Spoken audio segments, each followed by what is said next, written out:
Okay, Wardhannapet నియోజకవర్గం, వర్ధన్నపేట మండలం నుంచి వచ్చినామండి. అక్కడి నుంచి వచ్చారా? వర్ధన్నపేట నుంచి వచ్చినాం. ఓకే, నిజంగా కూడా అసలు పెద్ద సుదర్శన్ అన్న చనిపోవడం అనేది పెద్ద బాధాకరమైన విషయం. ఒక నర్సంపేటలనే కాదు, తెలంగాణ రాష్ట్ర వ్యాప్తంగా కూడా ప్రతి ఒక్కరూ కన్నీరు మున్నీరుగా లక్షలాది జనాలుగా తరలి వస్తున్నారు. ఆ రోజు చనిపోయినప్పుడు అట్లే విధంగా వచ్చిళ్ళు, ఇప్పుడు పదొద్దులకు కూడా అదే విధంగా వస్తున్నారు. నిజంగా అసలు అన్న చనిపోవడం అనేది చాలా బాధాకరణం. ఎందుకంటే పెద్ద సుదర్శన్ రెడ్డి గారు మొదటి నుంచి ఒక ఉద్యమకారుడు కాబట్టి అదేవిధంగా అట్లాంటి ఆప్యాయతోటే, ఆ ప్రేమతోటే ఇంతమంది జనాలు రావడం జరిగింది. అంత నిన్న కేసీఆర్ గారు ప్రకటన చేశారు, అంటే 2 కోట్ల వాళ్ళ కుటుంబానికి అడ్డంగా ఉండని చెప్పేసి 2 కోట్లు ఇస్తా అని చెప్పాడు. 2 కోట్లు ఇవ్వడం అంత ఎలా చూడొచ్చు? 2 కోట్లతోనే పరిమితం అయిపోతుందా, లేకుంటే ఏమైనా టికెట్ ఇచ్చే అవకాశం ఉందా? 2,25,00,000 ఇవ్వడం అనేది నిజంగా అది అభినందనీయకరమైన విషయమే. కాకపోతే ఏంటంటే దాంతో పరిమితం కాకుండా కేసీఆర్ గారు ఏం చెప్పారంటే ఆ కుటుంబ బాధ్యత, పిల్లల బాధ్యత కూడా వాళ్ళ ఎడ్యుకేషన్ రీత్యా కంపల్సరీ మేము వాళ్ళ పిల్లలు ఎంత ఎత్తుకు ఎదిగినా కూడా పార్టీ ఆదుకుంటుందని చెప్పడం కూడా చాలా అభినందనీయం. కుటుంబ వర్గం లేకుంటే రాజకీయ వర్గం? రాజకీయంలో వచ్చేసరికి పెద్ది స్వప్నక్క కంపల్సరీ, స్వప్నకు కూడా టికెట్ ఇవ్వబోతున్నాడు కేసీఆర్ గారు. కంపల్సరీ టికెట్ ఇస్తారు.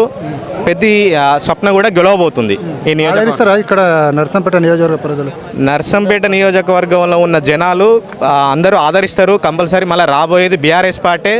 పర్వతగిరి మండల్ పర్వతగిరి నుండి వచ్చినాం.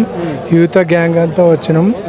పెద్ద ఆశయాలు నిలబడాలి అన్న కోరిక అంత మంచిగా ఉండాలని మన స్వప్న అక్కకు వచ్చే అసెంబ్లీ టికెట్గా ఎమ్మెల్యేగా ఇవ్వాలని కేసీఆర్ గారికి ఏం హామీ ఇస్తారో అని, కుటుంబానికి అండగా ఎదురుగా ఏం మాట ఇస్తారో అని అండగా చూడడానికి మేము చాలామంది యువకులం వచ్చాము.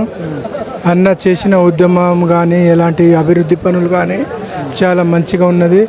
నీతి నిజాయితీగా అభిమానంతో వచ్చిన ప్రజలు ఎక్కడ రాని విధంగా ఈ పెద్దసార్ వాళ్ళ ఇంటికి రావడం, ప్రతి ఒక్కళ్ళు అండగా నిలబడడం మాకు చాలా గర్వంగా ఉంది. అలాగే పెద్దసార్ ఎలాంటి పేదోడైనా బీదోడైనా అంత సమానంగా చూసినారు.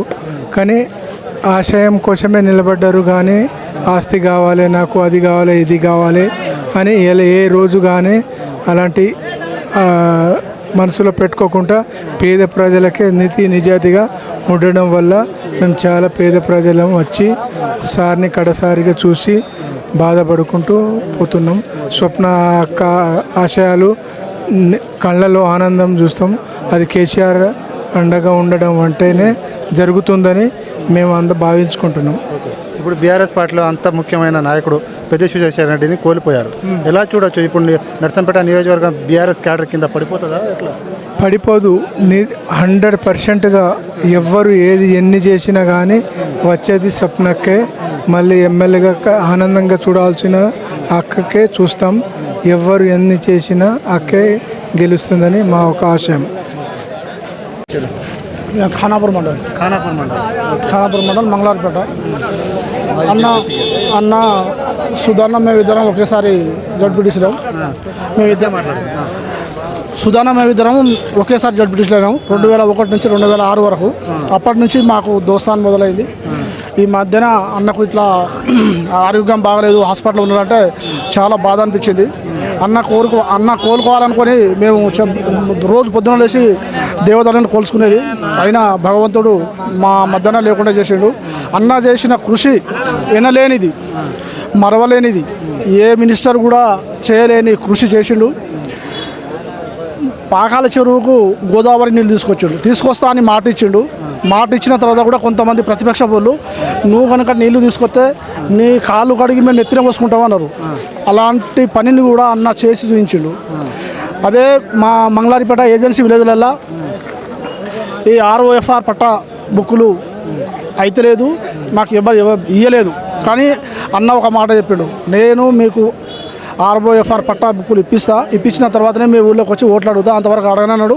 అన్న మాట ఇచ్చిన ప్రకారంగా ROFR బుక్కులు ఇచ్చిండు. తండలలో వచ్చిండు, ఊళ్ళో వచ్చిండు, మాట నిలబెట్టుకున్నాడు. అదేవిధంగా మెడికల్ కాలేజ్ అనేది ఒక డిస్ట్రిక్ట్ వరకే పరిమితమై ఉంటుంది. కానీ అలాంటి మెడికల్ కాలేజీని నర్సంపేటకు తీసుకొచ్చిన ఘనత కూడా అన్నదే. కాబట్టి అన్న ఆశయాలు నెరవేరాలంటే వారి యొక్క కుటుంబానికి ఒక అండగా కేసీఆర్ గారు నిలబడి ఒక హామీ ఇవ్వవలసిందిగా కోరుచున్నాం. ఏం హామీ కోరుకుంటారు కేసీఆర్ నుంచి? స్వప్నకకు మళ్ళీ ఆయన లేని లోటును ఆమె ద్వారా పుడపాలని మేము అనుకుంటున్నాం. ఆయన స్థానంలో ఆ మేడంకి టికెట్ ఇవ్వాలని టికెట్ ఇవ్వాలని మేము భావిస్తున్నాం. మేము ఎందుకంటే మేము ఇద్దరం చాలా 2001 నుంచి కలిసి ఉన్నాం. ఈ మధ్యన అన్న లేకపోవడం నాకు చాలా బాధ అనిపిస్తుంది. రాబోయే ఎలక్షన్లో టికెట్ ఇస్తే మేడం గారికి నర్సంపేట నియోజకవర్గ ప్రజలు ఆదరిస్తారా? మళ్ళీ కంపల్సరీ ఆదరిస్తారు, కంపల్సరీ గెలిపిస్తారు. అన్న ఎంబడే ఉంటారు, జనం కూడా ఎటుపోరు. అన్న ఆశయం కోసమే జనం అంతా పనిచేస్తారు, అక్కను కూడా గెలిపించుకుంటారు.